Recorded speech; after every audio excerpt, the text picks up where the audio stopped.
Nasma Daher survived years of war in a Damascus suburb that was on the front lines of Syria's long conflict. But well after the guns fell silent in her area, she says life only gets tougher. Daher is a widow. She says sometimes she can only feed her 4 children 1 meal a day.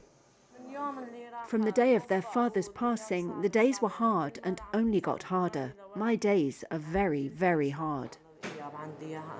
Daher's family get by on cash support from an NGO equivalent to about $7 per month, and her experience is typical of the poverty in Syria after more than 12 years of conflict.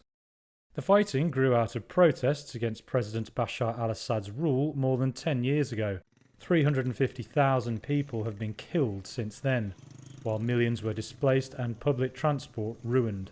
Though the main front lines have barely moved in years, humanitarian needs are at their greatest yet.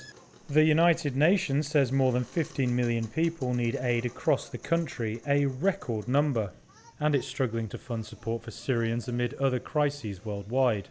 Meanwhile, Arab states have welcomed Assad back to the Arab League, but there is no sign of the Arab investment many Syrians in government-held areas hoped would help revive the economy. Madian Diab is director of the Syrian Investment Authority.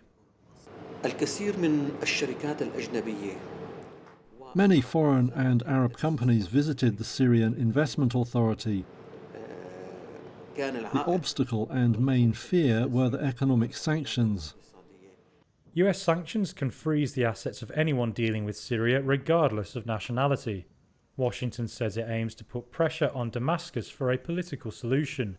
Economists cite corruption, inflation and labour shortages as other issues that harm the business climate. But Syria's hard-hit families have more immediate concerns. They just wonder where the next meal is coming from.